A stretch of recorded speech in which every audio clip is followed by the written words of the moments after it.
through the bit that's published. Mm-hmm. And then I realized that the rest of the cadenza I had printed was in my bag across the room.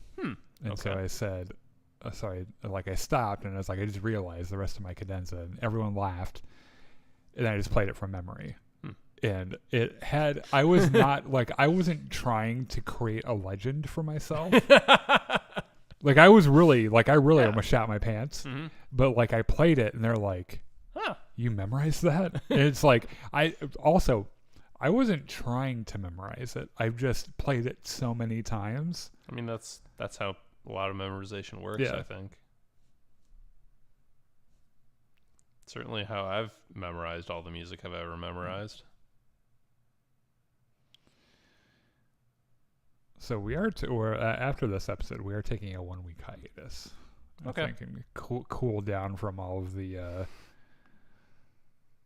content that's been happening.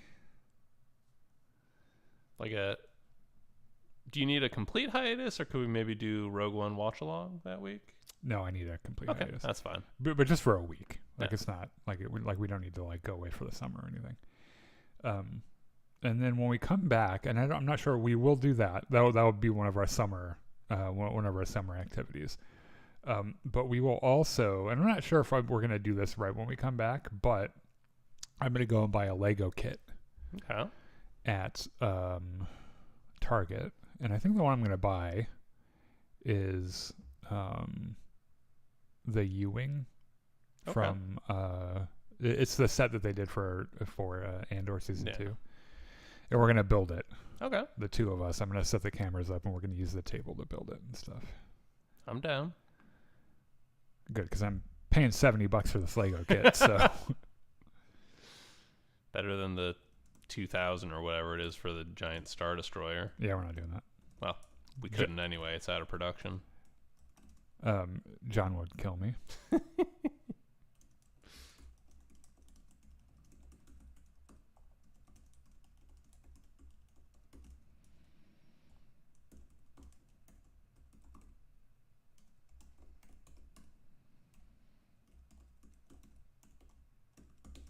Oh wait, that's not it.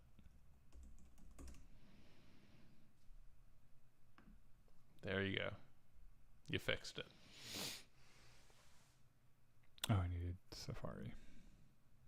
All right. Well, I think it's time. Let me get all my ducks in a row here. All my BB-8s in a row.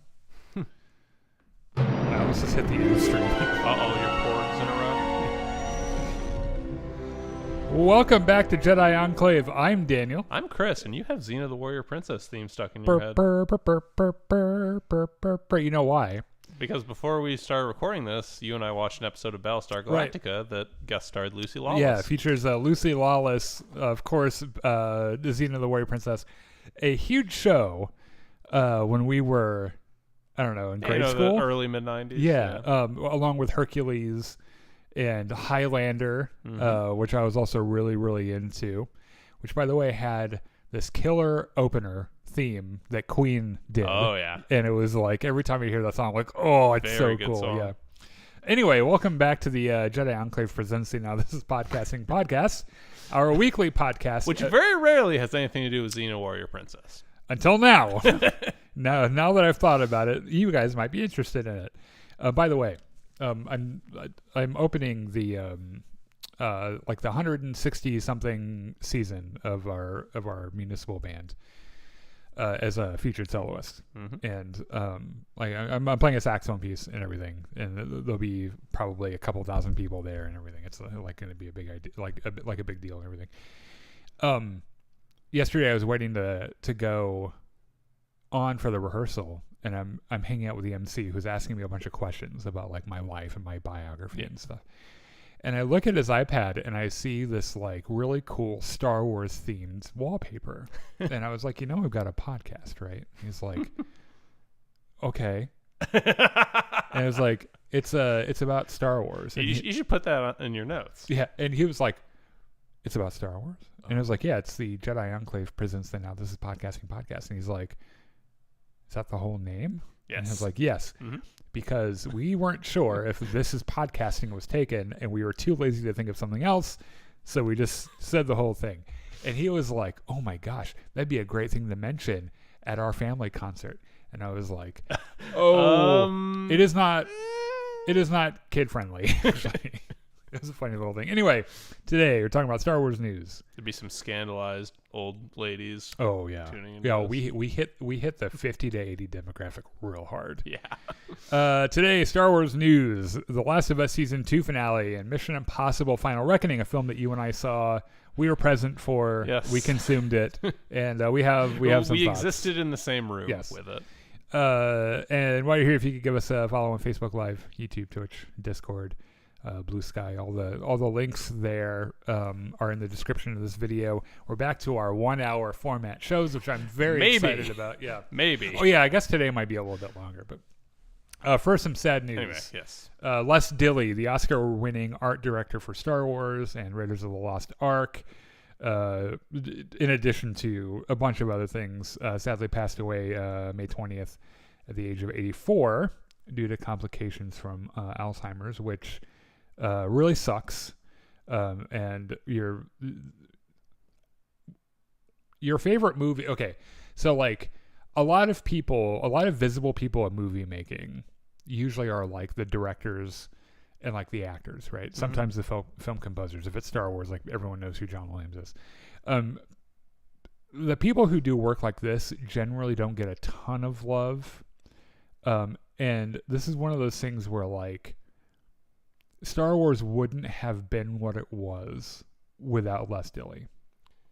And like his art direction. Yeah, he was the guy who translated Ralph McQuarrie's concept art into reality. Something that could be on screen, yeah, right? Like, yeah. He is the reason Star Wars looks like Star Wars. Like, without him, it is nowhere near the phenomenon that it is. Right. He contributed to the creation of R2-D2 as a visual, thing.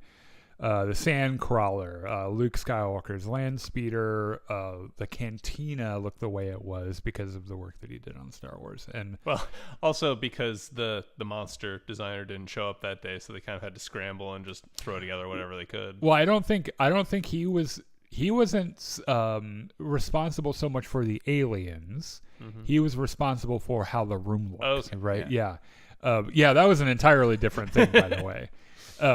But yeah, a legend. Godspeed to you, sir. Though I gotta say, 84 years. That's a long fucking life. Pretty and good it's he had a long storied career in film, working with directors, not just George Lucas, but James Cameron, Steven Spielberg, Ridley Scott, Irvin Kershner, John Landis, Mimi Leader, all the huge filmmakers of our age and everything. He was known for he loved to build things.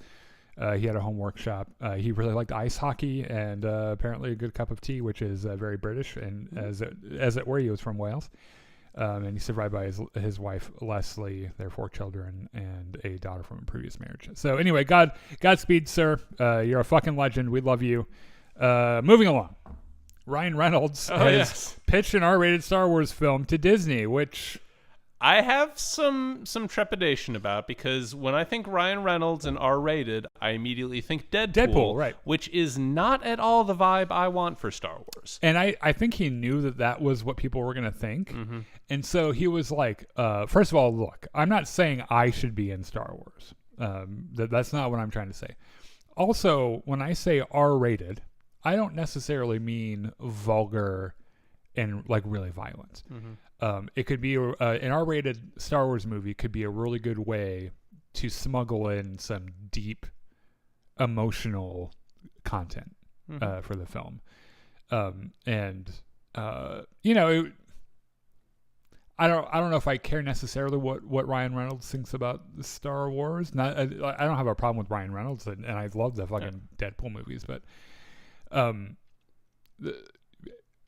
people need to stop pitching ideas to Star Wars, because like the last time this happened, Zack Snyder went and made Rebel Moon when they turned him down, and we need less shit like that in the world. So Ryan Reynolds, just go and do some more Deadpools. I don't think he's necessarily wrong either, by the way. It's worth noting that nobody at Disney has commented on this, which most likely means they turned him down. Yeah, or they just don't. They're like, we're not responding to that. Yeah. So now that being said, I feel like Star Wars fans have been calling for an R-rated Star Wars flick. Usually when I hear about it, it's in the context of Darth Vader, like a film or show about Darth Vader. And we know that they can do R-rated stuff in the superhero genre that isn't Deadpool, right? So like, what was it that we just saw? Fisk, Daredevil, Born Again was rated, I think, TVMA, and like, you know, there are definitely parts of it that were like really, really violent and shit, bloody, but you can do R-rated without a bunch of because there's only a certain kind of cursing that works in Star Wars before it just like it runs out of control. Like, I don't think you're ever going to see the F word in Star Wars, which is funny. Although they tried. By the way, that would have been the one. I think that would have been the one. Like if we could have one, if like all of Star Wars is like a PG-13 movie and you can get one fuck the Empire, that would have been the perfect place, right? What was I going to say? Like we've heard Star Wars characters say like some of the lesser, like the lesser curse words, and I think someone dropped a shit. See you somewhere. in hell, yeah. Right. But like, what was I gonna say? I got into this tangent about the F word, but like that's not necessarily what, like, you know, it doesn't have to be that kind of thing because it would pull you out of the. You know, out of the world, like the Star Wars characters don't really talk like that. So that was what I was going to say. They tried to do this in the Star Trek reboot. So like recently they've done a couple of Star Wars shows. There was Star Trek Discovery and then Picard, which you know, Patrick Stewart was in and takes place a couple of decades after TNG. And I shat my pants. I'm sitting there watching the show with my partner, John, who's a huge Star Trek fan. And here comes Patrick Stewart right out the gate with a fuck in Star Trek. And I was like, damn. All right. Okay. I don't think it would necessarily work with Star Wars, though. No. I think that's kind of a, you know, it is still. That's just not how the universe works. Right. And it is still kind of mostly for kids. I know that kind of fact really upsets some people. And I realize that, like, Star Wars fans grew up, and Star Wars didn't necessarily grow up with them. Like it is and always has been for children. Yep. That being said, I wouldn't mind an effort on Lucasfilm's part to create some content like they did with Andor for people our age, because Andor I don't think necessarily is for kids. In fact, there are some themes and some imagery in those shows. Here being it gets dark at times. Here's dead body being puppeted by K2SO and taking blaster shots. Not necessarily for kids. So it doesn't need to be R-rated. I don't know, but they should be doing. I think they should be doing some adult content. But they can aim for something like PG-13 at least. Right. Yeah. You know, it's something that really matters to me a whole bunch that suddenly became relevant, even though we've been doing it the whole time. Was it Battlefront 2? Star Wars Battlefront 2 has a sudden, out of nowhere surge in popularity. A moment, yeah, let us say. Which, by the way, like, I know a bunch of you guys are coming back to Star Wars Battlefront 2. That's fucking awesome. But I never fucking left. We have been streaming Battlefront 2 sessions regularly since COVID. At least 3 or 4 times a week, right? Yes.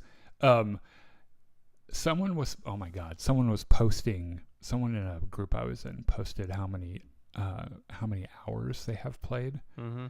They're like, oh, it's like 30 hours. Oh my gosh, I played this game so much. And I was like, I wonder what mine is. And it's like 280 hours of gameplay I've put into Star Wars Battlefront 2. Is that all? Do you know how many days 280 hours is? 280 would be like. Oh, I'm 12. Sorry. Hold on. I think like 280 days. I think it is 280 days. That I would believe. Yes. I'll look at it. It is days. Yeah. I think actually what it ends up being is like 7,000 hours. Okay. Yeah. That makes more sense. Right.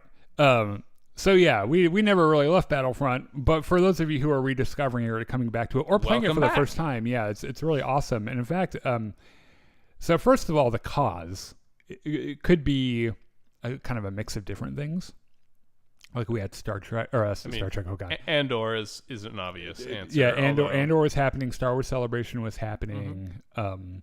Like Battlefront 2 went on sale on a couple of platforms, and all these things could have like perfect stormed into like an event.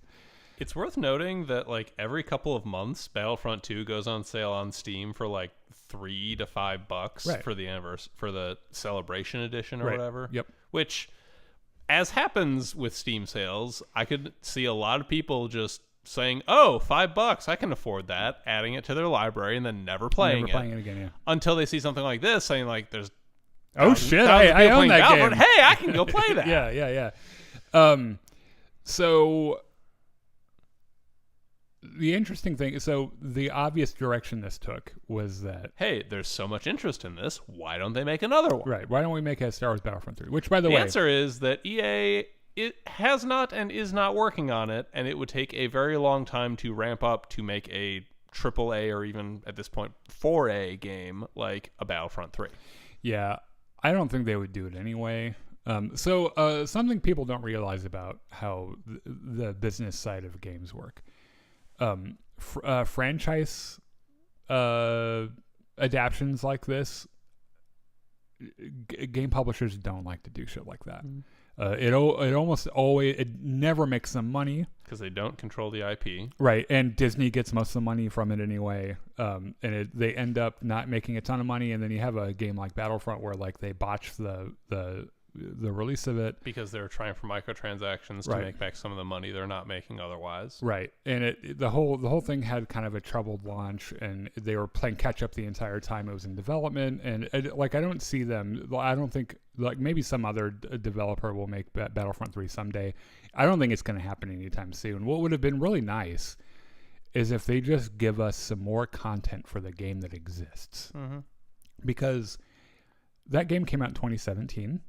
I've been playing it since the beta. I've been playing it religiously a lot since the beta. Even today, in 2025, the game is stunning. It looks amazing. Yeah. Especially for a game from 2017. If they were to fix some of the core game mechanics, they're a little wonky sometimes. That would, first of all, keep me from wanting to throw my controller every time I play it. I think that is my number one source of frustration when I play Battlefront 2, is that it does not behave the same way in every situation. How many times have you said thanks choke in the past week? When we're on, that's a recurring joke with our Battlefront squad. And we have other things like that too, where we just kind of know that certain things aren't going to work. Han's shoulder check just doesn't work. Right. Sometimes it doesn't work. Sometimes it doesn't even activate. Yeah. And it's like they could fix some shit like that. They could bring, so we know that right before they stopped development, they were working on Ahsoka Tano and Asajj Ventress as playable characters. So much so that they had like working models. They could give a shit like that. And there's been so much Star Wars content, Chris, since they stopped development. We could have Din Djarin on the light side. Cassian Andor. We could have Moff Gideon with the Darksaber on dark side. K2SO maybe? That would be light side. This game doesn't need any more droids, by the way, but you must admit, K2SO would be kind of cool to just walk around beating the shit out of people. Right. And I bet, especially if they got Alan Tudyk to come in and do the motion capture for it. I bet you he'd do it. Yeah. Like there are a bunch of, I can think of just for like Grand Admiral Thrawn, maybe even. Like I can think of a bunch of live action characters we've gotten in Star Wars IP. Some of the from Acolyte or Indara. Or Kelnaka. That's if I could get one person from Star Wars Acolyte, it would be Kelnaka. Yeah. That'd be cool shit. And then fucking Kamir on Dark Side. Yeah, shit. That would be really, really cool.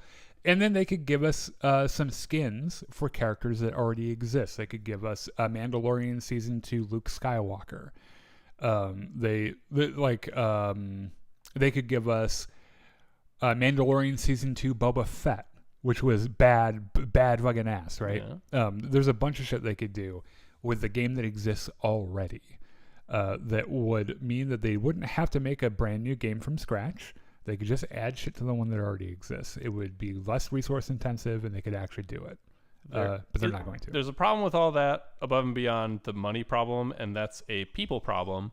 Namely, that the team that worked on Battlefront 2 back in the day has scattered to the winds. Yeah, they've all kind of dispersed, and they have no easy way to get everyone back together, which means they'd have to hire new people, which means that you'd have to institutional get money. knowledge. They'd have no institutional knowledge, so you'd have to pay them while they're learning to use the tools and fit into the existing game. And that's a whole lot of money that EA is probably not going to see any return on. Right. Especially for an IP they don't own, For an 8-year-old game, I don't see that happening at this point. I would love for it to happen. I would be fucking It'd be thrilled. fantastic. And I would pay for skins. I would drop $20 on a couple skins. Mm-hmm. But realistically, that's genie's out of the bottle. It's not happening. Yeah, I don't think it's ever going to happen, and it makes me sad to admit it. Though, if you are looking to get into it, like if you're brand new to it and all the shit is new, and so you're experiencing it for the first time, that's awesome. Yeah. Make sure you play it on Xbox and PlayStation. Do not play it on PC because that game is broken on PC. Hackers even more broken than on console. Right. Right. Yeah. So it's broken on console. Like it's not like game breaking shit most of the time. Stuff that doesn't work. It's just like kind of annoying, right? And it works most of the time. You just have to like kind of figure it out. But like on PC, it doesn't have working anti-cheat, so there's just hackers everywhere. Right. So moving along real quick, Chris says, may the force be with you, Daniel and Chris. I hope you're having a good night. Thank you both for your awesome Star Wars content and your other awesome stories. Oh, thank you. I have been told from time to time that I am a storyteller. So I'm not. I'm terrible at telling stories. My anecdotes are extremely dull. I know. I've been your friend for a decade. I kid, of course. Oh, by the way, here's something that really caught my eye. Oh, yeah. The CIA allegedly operated a Star Wars... Not allegedly. This is like about as confirmed as you can confirm from the CIA. We'll get back to that, but go on. Yes. So the CIA operated a Star Wars fan site for covert communications, and apparently how this worked, they would need to communicate. An agent would need to communicate with their informant. With their handler or whatever. Mm-hmm. And so they'd go into the search box for the website and then type in a certain password, and it would open up like a channel of communication with their handler or supervisor or whatever.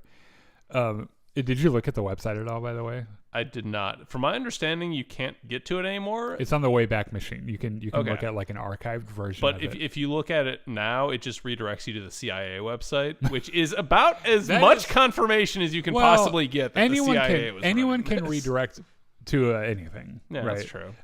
But really, though, also, this seems like the kind of thing the CIA would do. And the reason I know this is because I am addicted to those YouTube videos by Wired, where they have, or like one of those kinds of channels, where they have an expert come in and watch different scenes in movies and tell you how realistic they are. And they've had a couple of CIA, like one of them was a spy.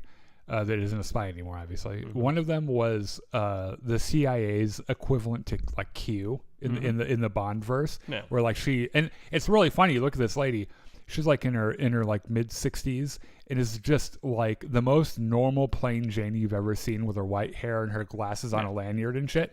And she's like, "Yeah, I made cyanide capsules and bombs for the CIA," and you're like, "Damn, girl." I mean, that's kind of the point of these spy right, they're just normal dudes, just ordinary people, and like you wouldn't suspect that she's up to anything. This sounds like something that she'd watch a scene and be like, no, we do that, have that's real. We have masks, and like we're not trying to fool people like face to face. We're trying to we use masks to fool other things, and like this is one of those things I can imagine her being like, oh no, we have a Star Wars website. So the plus side to all this is that anytime you hear an utterly deranged and totally bullshit Star Wars take, you are well within your rights to call it a CIA psyop. Which now, whenever I see someone bitching about The Last Jedi, that is what I'm going to do. Silence, CIA plant. Get out of here, CIA bot, motherfucker. Well, shall we move on to some of the stuff we've been watching this week? Oh, I think we should. The Last of Us season 2 finale called Convergence happened on I did Sunday. not realize this was the finale. I thought we had at least another week. I think most people thought that Because like 7 episodes is a pretty short season. It is, and I think it's one of those things where, remember how House of the Dragon season 2 was a little short. Then they had something to blame it on. It was like the SAG-AFTRA strikes and everything. I'm not sure. It's the thing though, is like I think about the season. It's like, would this have benefited from an extra season? And extra episode or two. Another episode. And I'm not sure it would have. I feel like they told a pretty tight story. Yeah, I don't know how the source material goes after where it ends this season, so I can't say for sure. All I can say is that it feels a little bit compressed, but from talking to you, I understand we're only seeing like half the story. And then eventually, when we see the other half, there's going to be some conclusion after that, presumably. Right. Yes. So I could see them do, like, if the plan is for only one more season, I could see them doing 8, maybe 9 episodes, because the first season was 9 episodes. Yeah. 8 would be like a nice, not round number, but a nice average. Yeah, you could divide it easily. Yeah. You could do like maybe, or do like what Andor did, and kind of. Well, no, that wouldn't even work because there aren't any big time jumps later on in the story. Yeah, I'm sure they can make it work. I know that this show has been kind of embroiled in controversy, most of it having to do with Bella Ramsey, and a lot of really unfair, disgusting things being said about her, despite the fact that she is our, like, right now one of the best actors ever. Like, she's amazing. And that's just a fact. Like, it's, and if her sexuality is the reason, if you're getting real pissed off at, articles from Freedom Eagle Facebook group or whatever, fuck off, because like your opinion doesn't matter. She is very good. And of course I think one of the big hits that it took was, people who didn't play or watch the game were probably very taken aback and shocked at the fact that Joel dies in the second episode. Yeah. But that's what happens in the game. He dies at the beginning, right? And the whole rest of the story is about these two girls who just keep spiraling into this pit of revenge. You stab me, I stab you. Right. You shoot my friends, I shoot your friends. Right. And it's this never-ending cycle, and it destroys everything in both of their lives.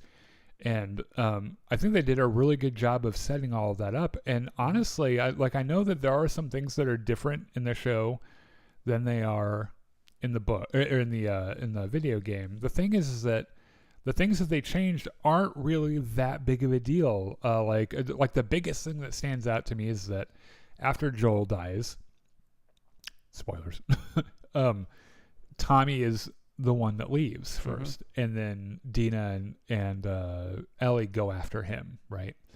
And they still end up getting Tommy to Seattle. Yeah. Like, it still ends up being kind of the same thing. They just kind of like changed it a little bit about how it happened.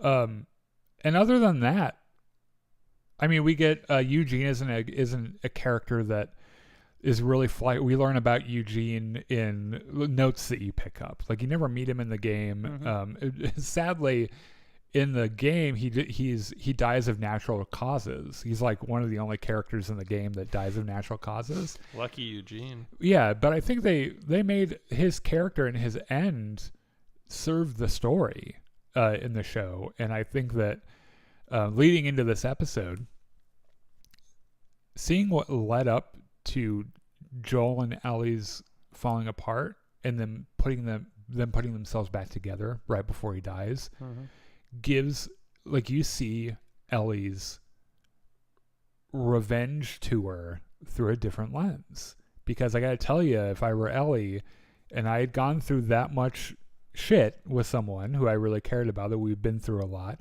and then we decided, hey, you know what, why don't we try to make this better and try to go back how things they were, and then to have that person die the next day, I would be ripping up and down the countryside killing anyone who was responsible for it. And I think that adding that motivation for her makes the story stronger.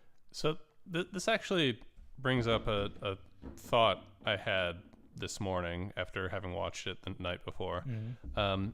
if it was reversed, if Ellie had been killed and Joel was left alive, I can already tell your response. You're assuming Joel would just go on revenge tour times 10. I think Joel and Tommy would carpet bomb Seattle.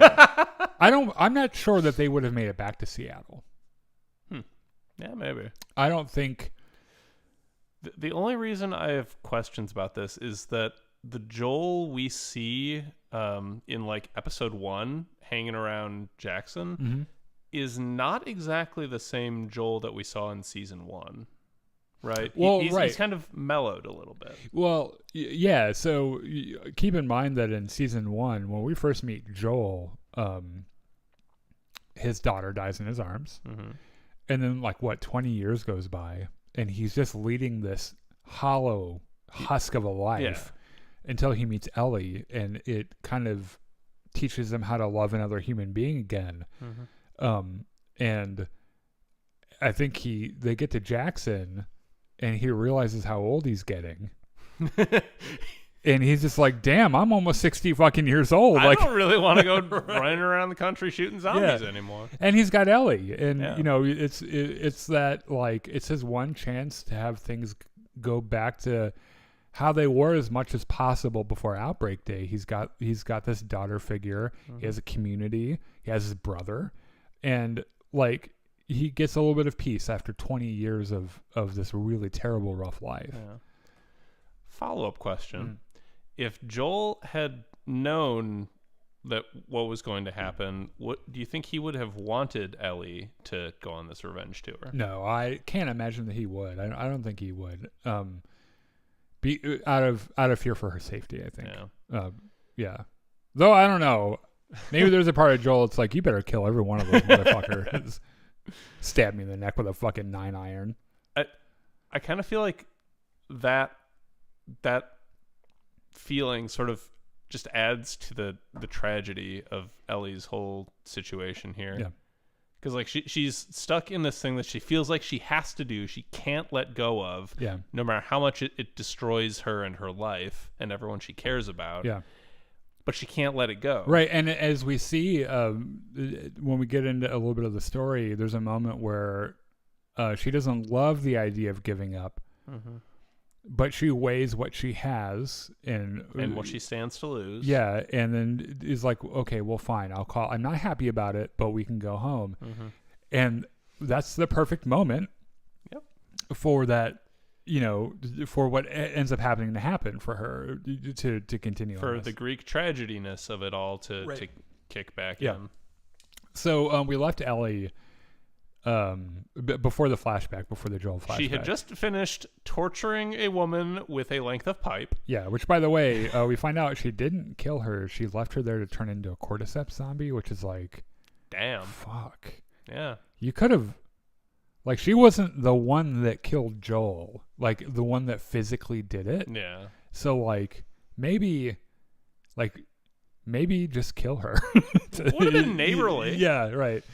So imagine being that zombie, though, and waking up and, half your body is broken. Yeah. And you're like, well, fuck, now how am I going to infect people? You're just a zombie, and you wake up, and you're like, why do I hate Ellie so? Who the fuck is Ellie?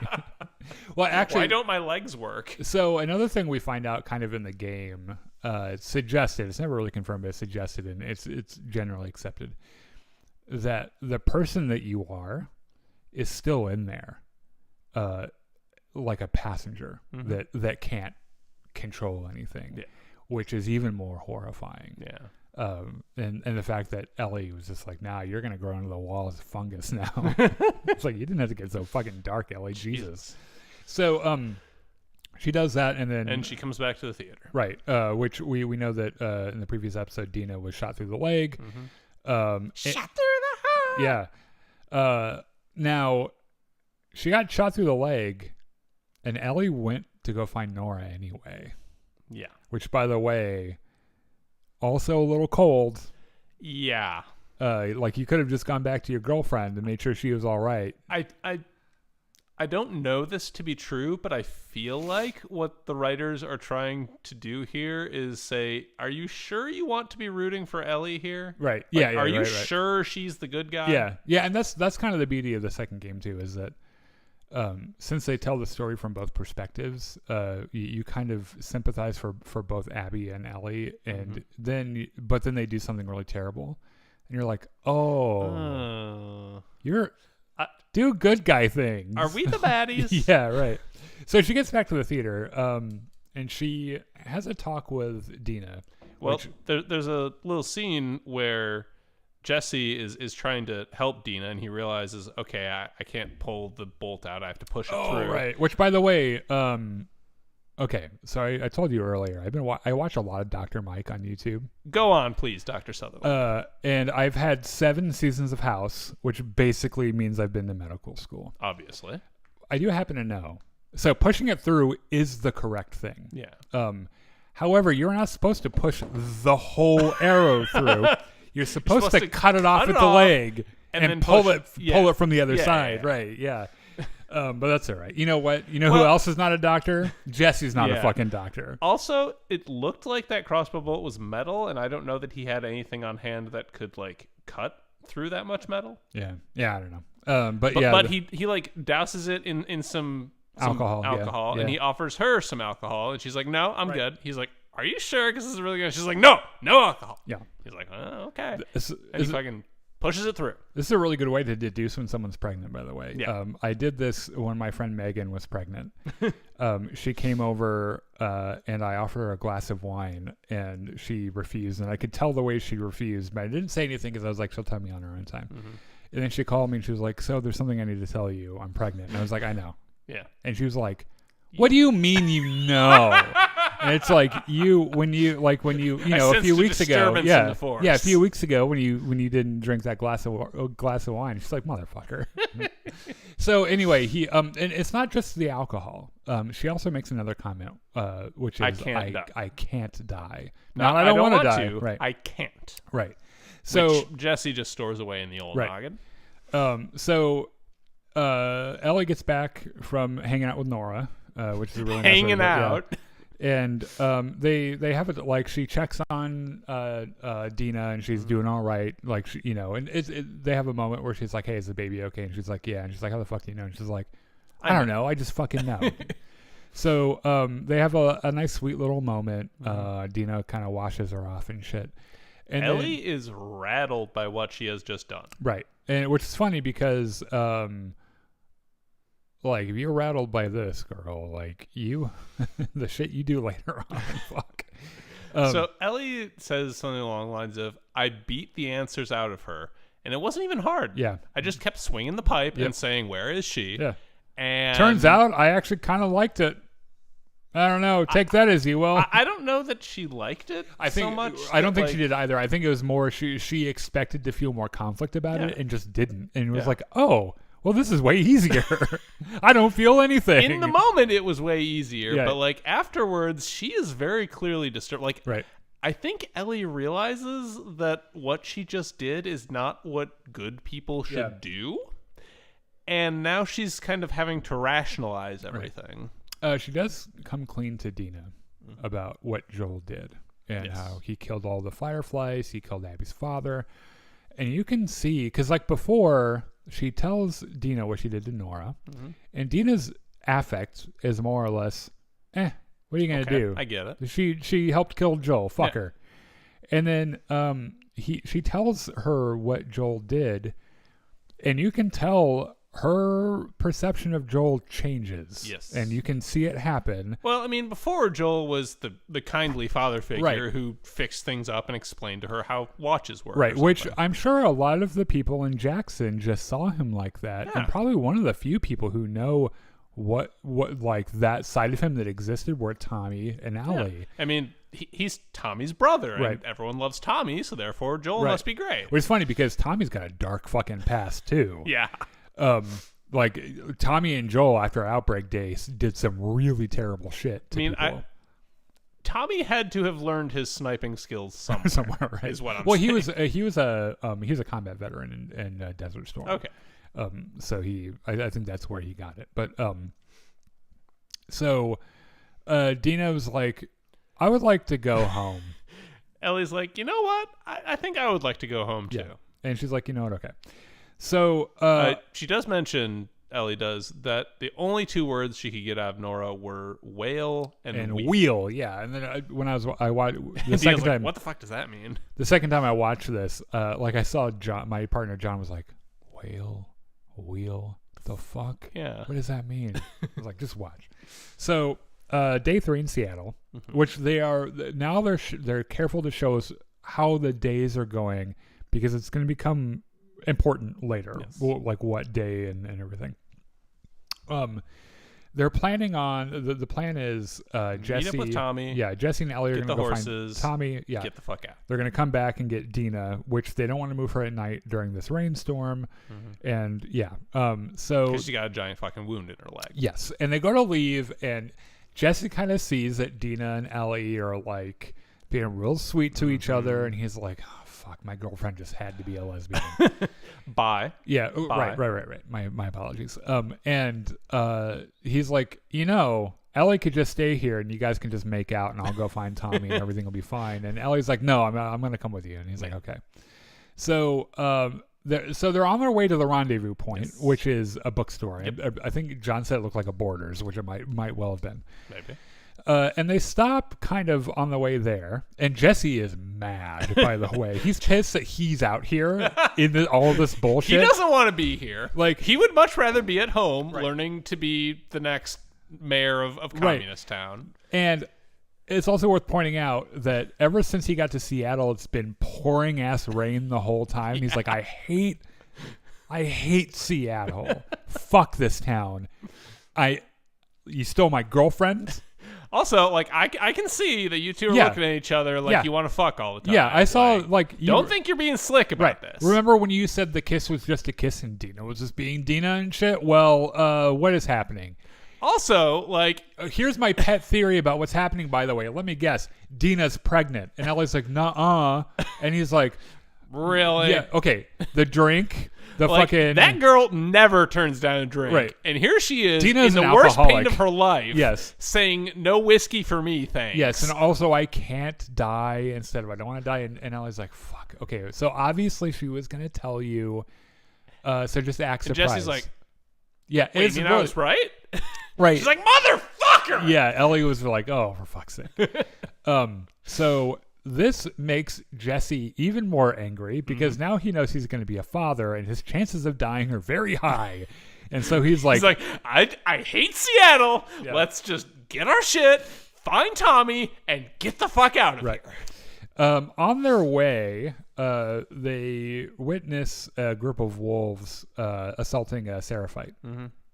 And there's a moment where, Ellie is about to go out there, guns blazing. And Jesse's like, are you fucking stupid? Yeah. There's 6 of them and 2 of us. Yeah. Let's not. Yeah, we're not dying out here. This is in our war, so let's fucking go. So they get to the bookstore. Hold on. They get to the Borders. And Jesse kind of tells Ellie about this girl that he met. There was a group of traders. There's a group of people going from Canada down to Mexico. Right. And they came through and they stayed for a couple of weeks. And Jesse was like, there was this girl. I fell right the fuck in love with her. We spent the whole 2 weeks in my room fucking. And she asked me to go with her. Yeah. And I couldn't because I owe Jackson too much. Right. Because, it's my home and we're all very communist. And so we all have a strong connection to our community. This is Jackson is my family. Right. That's, what am I going to do? Just pull up and abandon them? Yeah. So the problem is that Tommy is not at the rendezvous point. So they're like... And as, Jesse and Ellie are sitting here having this heart-to-heart and talking about the fucking children's book Ellie picked off the shelf, the radio goes off and someone's screaming, oh my God, there's a sniper. He's killing everyone. We really need some help. Yeah. I'm not shitting you. There are 20 dead men down here. We don't know where he is. He's like the knight. Yeah. And they're like, oh, that's sniper. Tommy. That's Tommy. That's Tommy. Yep. So they climb up and look out the window and Jesse's triangulating. He's like, okay, Tommy is right over there.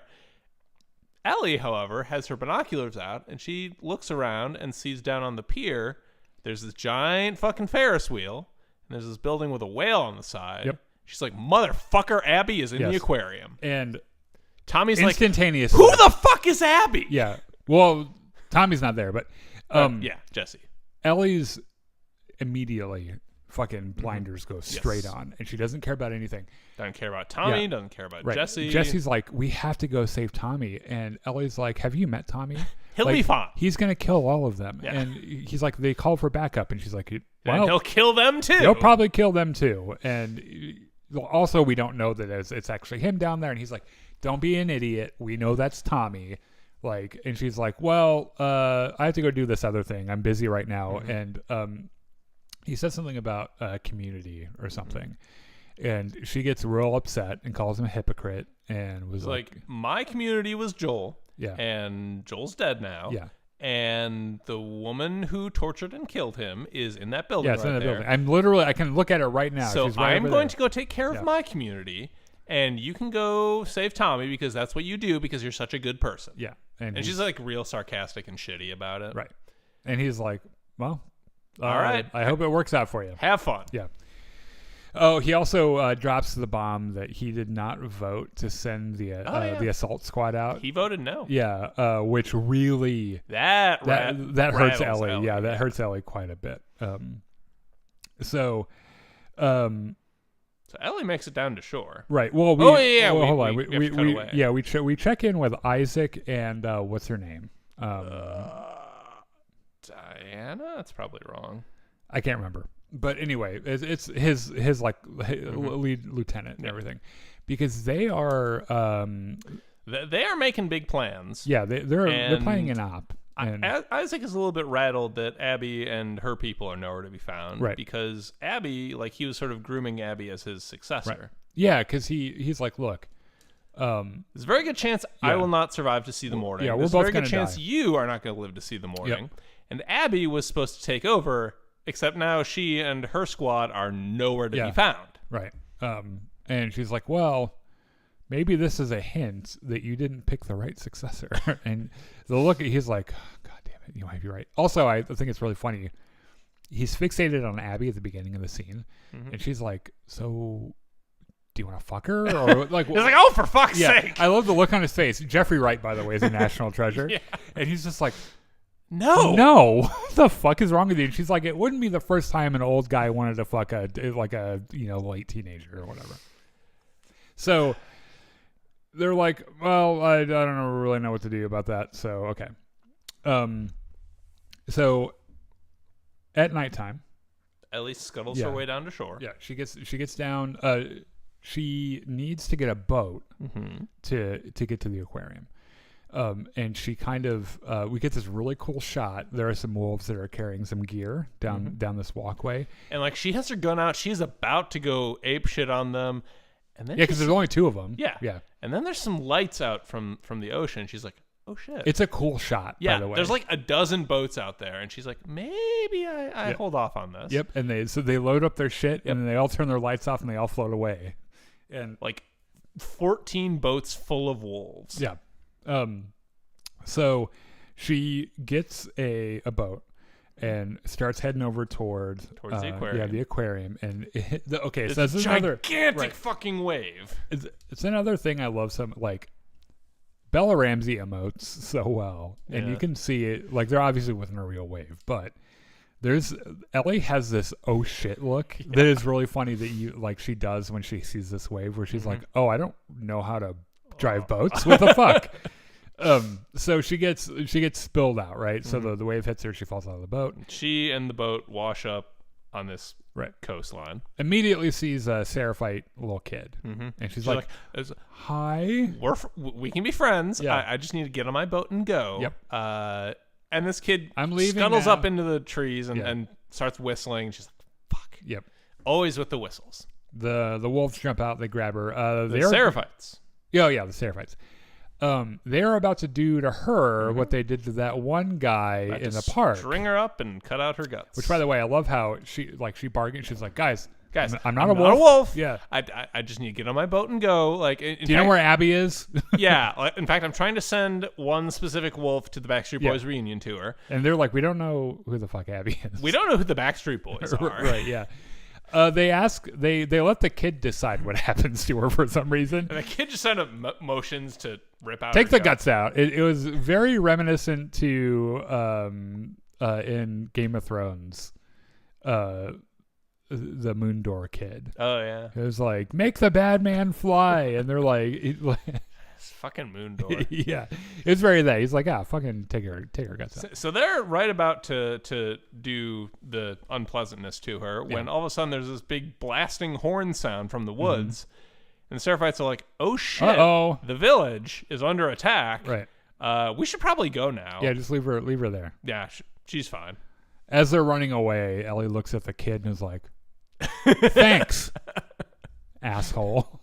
So she, gets her guns back and goes running back and gets on the boat and sails away. And as she's going, like, there's some explosions behind her. Yep. Like, whatever the fuck the wolves were doing with the Seraphites, like, it was big. Yeah.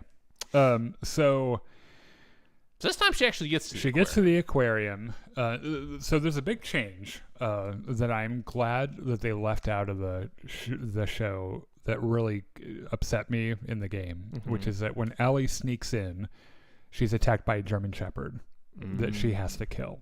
And I hate it every single time I see it. Yeah.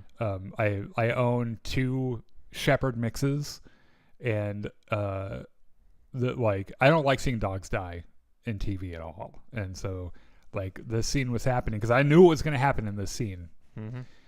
I was like, I don't want to see that fucking dog in here. And there was no dog. Thank God. In fact, I would have been more, and this is a little fucked up, and I admit that. What would have been more on Abby's side? Yeah, but, like, what happened to the people in this scene, I'm like, But, like, the dog would have been too far. I mean, that's fair.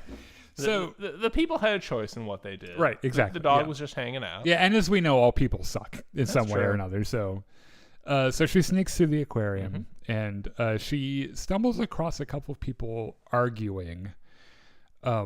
There's Owen, who they're both present for Joel's death. There's Owen and Mel, right? Yeah. Mel, yeah.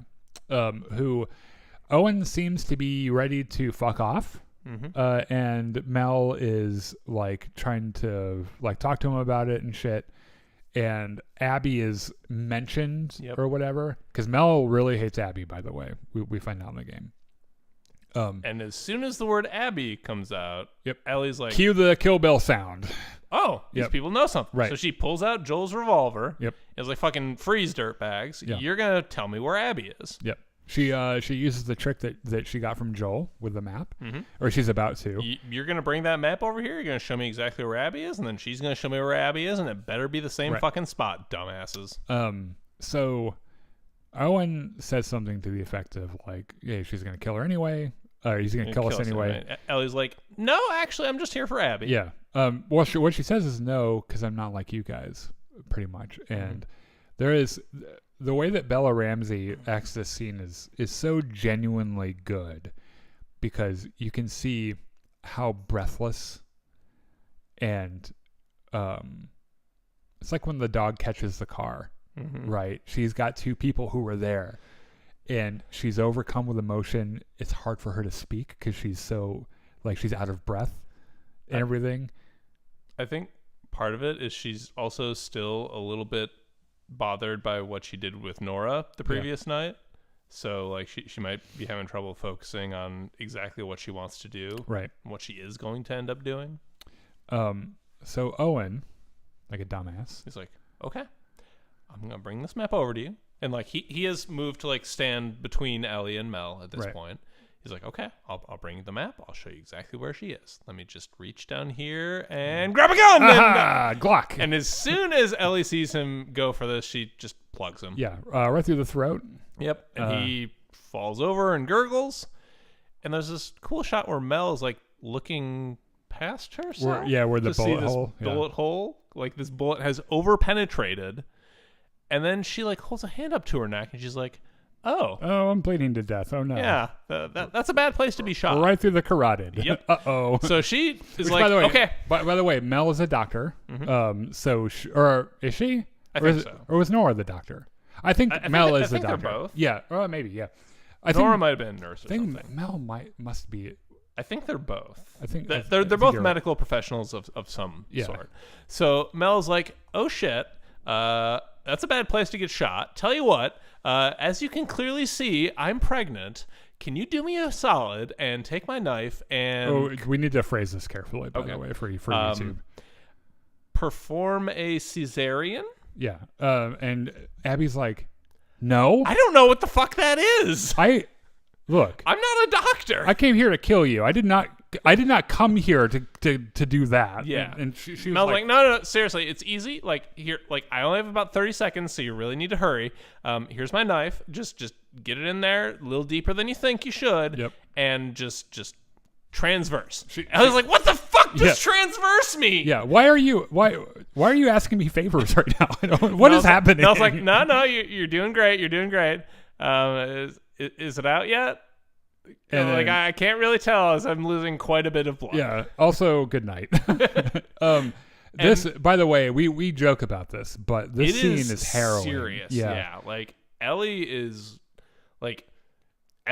she's paralyzed. She's paralyzed with what's happening. She doesn't know what to do. I think she's, number one, caught up in the enormity of the situation. Number two is imagining, like, what if this was Dina in the same situation? Right. Yeah, sure. Yeah, that's a good point. But I think even if Dina hadn't been pregnant, I think anyone, upon discovering, even when you're on your revenge murder tour, like that baby didn't ask for any of this. Right. Now in the game, she does not ask Ellie to do that. In fact, Ellie sends her to the Backstreet Boys reunion tour with a to the neck. Ooh.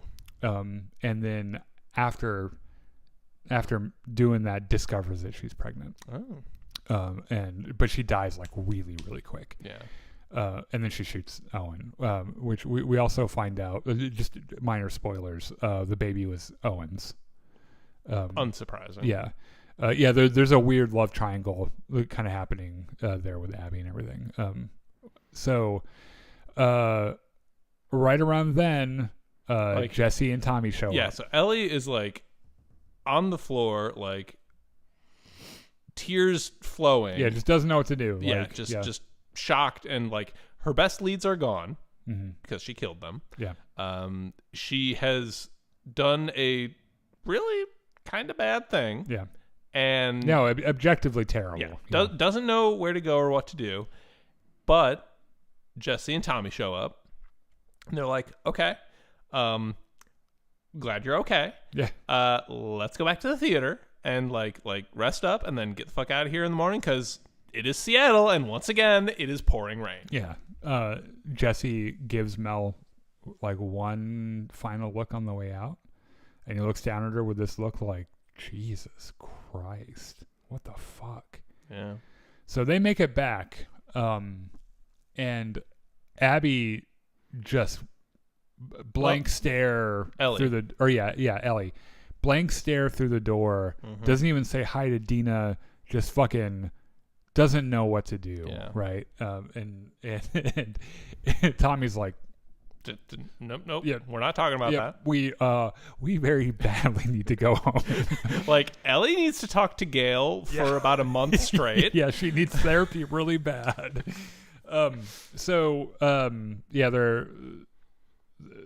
They end up in the theater. In the theater. Not Dina, she's somewhere else. Yeah. And she has this touching conversation with Tommy, who is more or less like, this needs to end. Yeah. Like we have to be done with this. I hope you're satisfied with what you've got. Yeah. Because we're going to go now. Yeah. And there's this great line in the show that's also in the game where Tommy's like, and we go home. And then Ellie says, but Abby gets to live. And Tommy's like, yeah, sometimes shit like that happens. Can you live with that? Yeah. Can you accept that? And she's like, I guess. I guess I'll have to. So Tommy notices a little bit of friction between Ellie and Jesse. He's like, you know what? I'm going to go pack the bags. I'm going to go so as not to be in this room anymore. You guys talk about what you need to talk about. You guys do whatever you got to do. And so Jesse and Ellie talk. Which I think is more of the same, right? More of the, this is a weird, crazy thing that we're doing. By and large, it's also, it's a nice little confirmation that, like, I feel like everybody has the sort of friend relationship between Jesse and Ellie that, like, sometime in your teenage years, you have this friend, right? That, like, you butt heads a whole bunch, and like maybe you don't share all common interests, but like you have a bunch of classes with them, so you have to be at least somewhat friendly. Yeah. Or even you care about them too. You care about them. You maybe wouldn't have chosen them as like your ideal friend from the beginning, but like people in your life that you're just like like you're friends, you butt heads a little bit, but at the end of the day you're friends. Yeah. So they hear a noise. Like, which is clearly a struggle. Yes. And so they guns out. They run out through the door. Jesse takes an immediate gunshot to the face and falls over dead.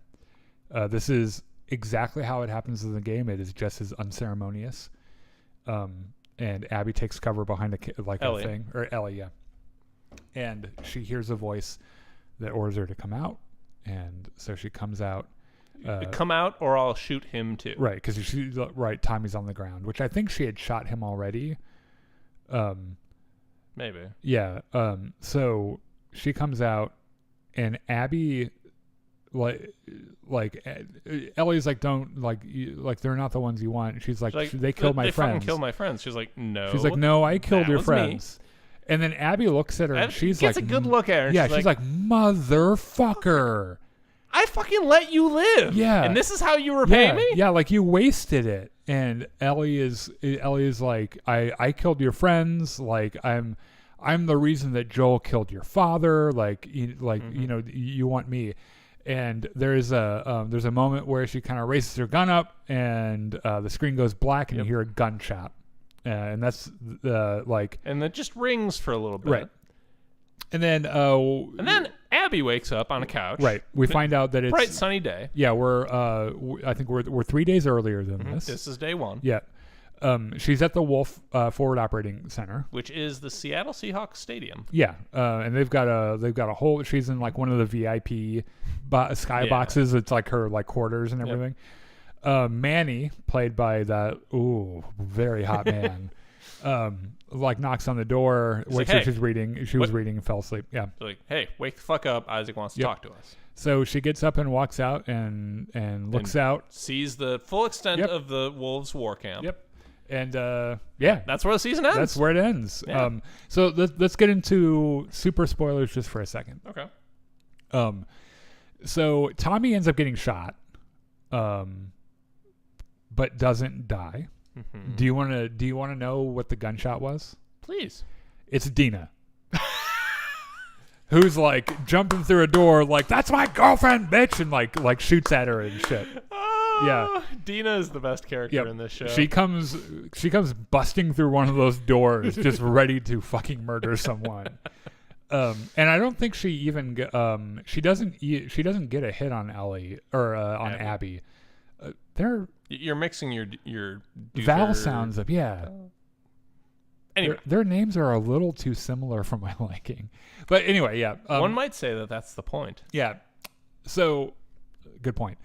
Two sides of the same coin and all. Right. So we end up getting the story from her perspective. We find out, which I imagine is what season 3 is going to be. Yes, at least in large part. Her and Abby. Her and Ellie were likely much closer on that island than they both thought they were. Mm-hmm. And there's a whole side of Abby's story that humanizes her a whole bunch, and she has her whole adventure, and it's really cool. And I'm really looking forward to it because Caitlin Deaver, the girl that plays Abby, is really, really good. Yeah. So I'm looking forward to seeing that. I know that this, like I said at the top, I know that there's been a bunch of trolling online about Bella Ramsey and everything, and I know some people were disappointed about Joel dying toward the beginning, but I hope they finish it out. I suspect they will. In fact, they probably signed an agreement for the whole story. I would bet. So yeah, I think overall, I'm not sure if I loved it quite as much as the first season, with the exception of the episode before this one, which I think I would put right behind the Bill and Frank episode. But I thought it was solidly done, well acted. The music was good. The story follows the game more closely than people give it credit for, and yeah, I thought it was great. I said a couple weeks ago that like I always enjoy watching this show, and I always dread starting the episode because I know like terrible things are going to happen to these characters that I like. Right? Yeah. But yeah, it's a good time.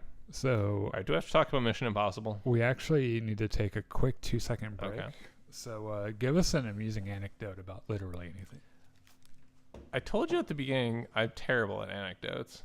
Like I don't know what you're expecting here. Literally any memory from your brain ever. Let's see. So I actually saw the very first Mission Impossible in theaters, which I probably should not have. Yeah. Like I think I was like 7 years old at the time, and my mom was just like, "Oh yeah, this is a great movie to take kids to." Yeah, probably not. Like, was that PG-13? I think it was PG-13. That might have been before. But like the only clear memory I have of that is watching the sequence where he's suspended from the cable and typing on the computer. Yeah, it's the part that everyone remembers. Yeah, it's because it's a really cool scene. Yeah. So you and I had the pleasure of seeing Mission Impossible Final Reckoning, pleasure? but really this time. Is pleasure the word? I had fun.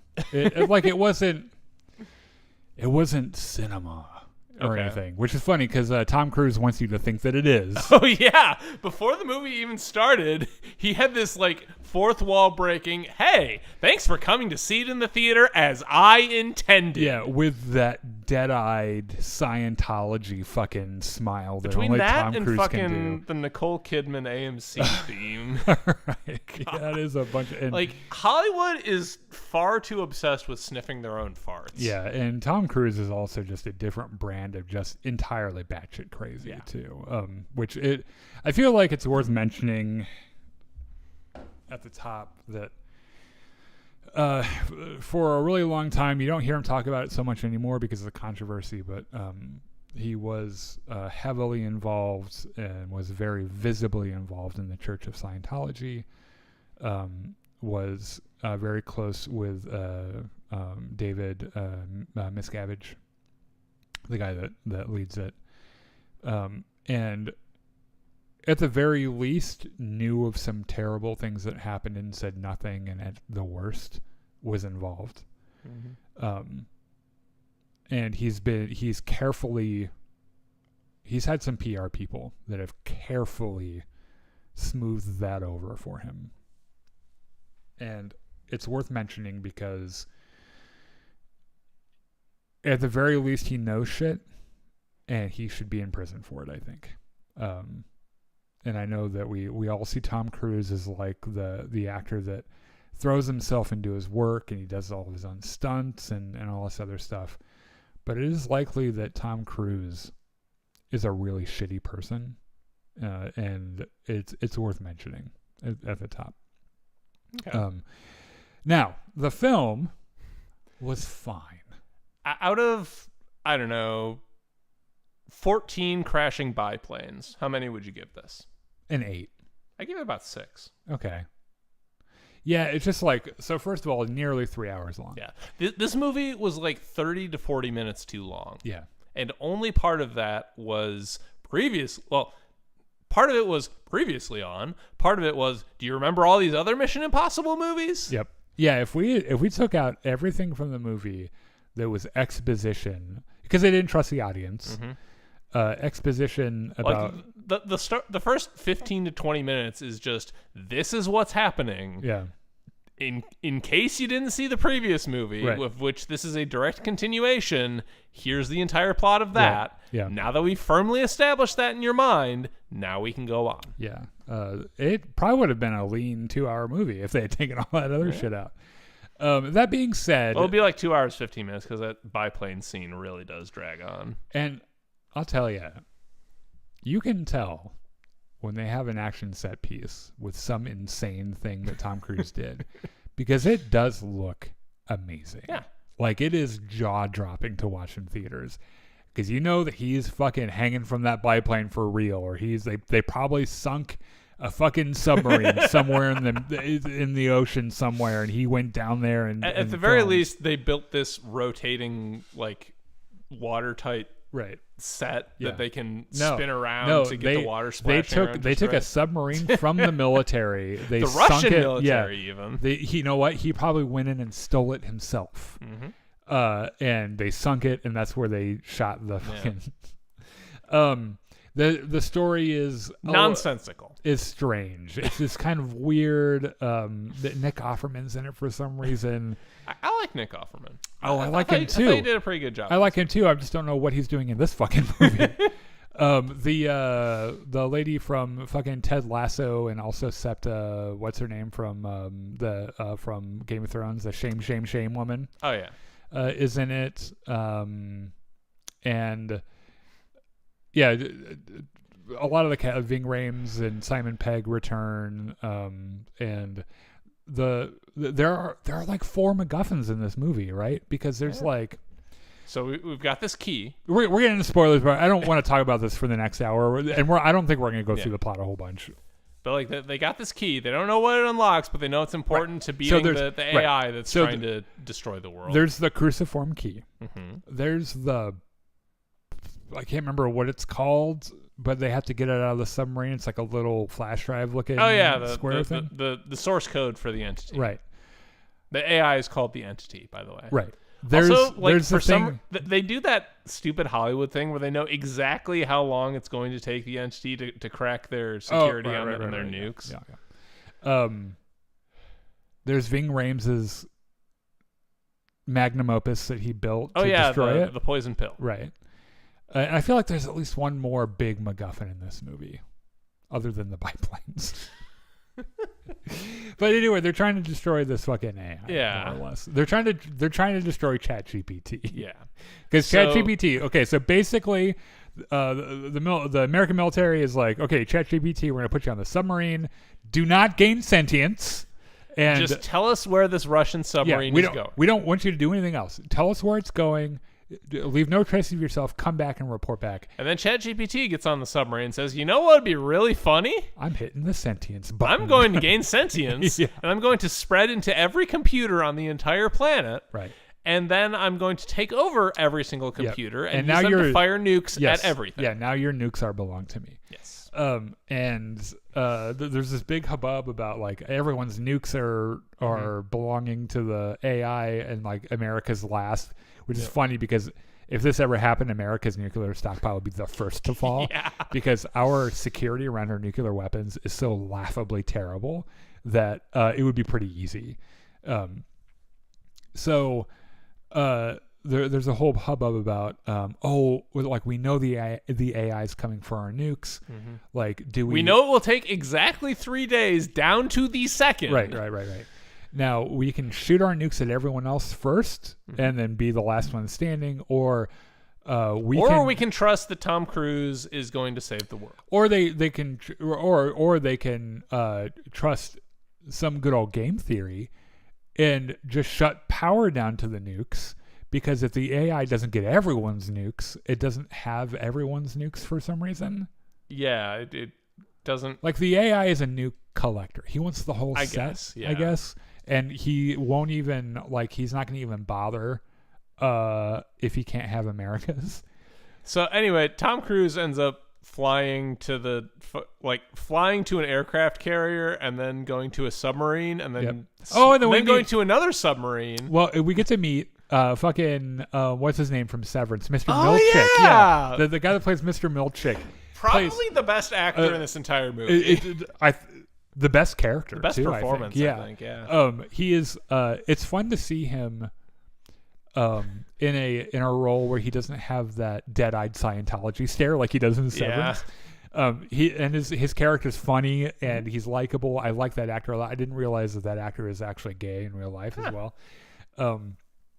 And then what's her name from The Mandalorian? Oh yeah, the lady who caps the scientist. Right. She or they are in it. I can't remember, but then there's a whole fight on the. Okay, the one thing that really cracked me up is they bring back a character we've not seen since the very first Mission Impossible. Oh movie, yeah, which is the guy. The guy who finds the knife in the computer room after Tom Cruise leaves. Before this, when they're getting into Langley, the one lady has a little poison pen thing and squirts food poisoning into his coffee, and he drinks it and he gets the shits and the vomits. Yeah, and that's why he has to leave his computer alone. Because this is back in the 90s, and there weren't like a bunch of network computers and everything, they couldn't hack it. And because he drank coffee that was laced with food poisoning or whatever the fuck, they fired him from his job there and reassigned him to Alaska.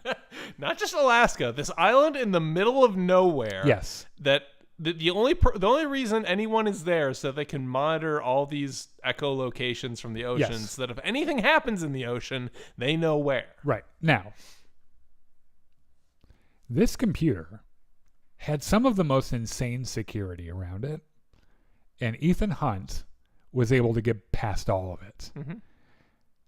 Are we really blaming this guy for what happened? Because what did he do wrong? I mean, he designed it, and apparently he might have forgotten to set his password before he went to the bathroom. I don't know. He was shitting on a trash can though. He had other shit on his mind, literally, probably. Yeah. Anyway, they meet up in Alaska, and you expect some Ethan Hunt, my nemesis at last, and he's like, "Nah, man, I'm fine." Actually, I wouldn't have met my wife. Yeah, I met this hot chick up here in Alaska. So, life is actually pretty good in Alaska. You should try it sometime. How you doing? The world's gonna die. So, yeah. And he's like, "Oh, again?" So Tom Cruise goes down to the submarine, uses the key, gets the thing. He has to float back up to the surface and freezes and drowns, except he gets cut through the ice and put in a hyperbaric chamber for a portable one. Portable diving bell so he can get depressurized. He wakes up next to his girlfriend, and they cuddle in the hyperbaric chamber, which, by the way, when you're the dude's adorable native Alaskan wife is just kind of watching and waving at them. She's my second favorite character. Yeah. Worth mentioning, Ving Rhames' character, spoilers again, by the way, dies at the beginning. Heroically making it so that a nuke doesn't destroy all of London, or was it Paris? I forget. Wherever the fuck they are, I don't even know. So they fly to the Doomsday Vault in South Africa? Paris or Alaska? No, this one was definitely in Africa somewhere. Yeah. I don't know. And by this point, the AI is gassing up all the nukes, ready to fire. So everyone has just gone home. The U.S. government is here for some reason. So they're going after Gabriel. Where there's the one guy that really wants to I don't know, make Hunt's day really bad. Yeah. But he's not one of the bad guys. He's just God, I fucking hate that. Oh, we find out that guy ends up being the son of Jim Phelps. Yeah. Yeah. Which was, John Voight's character.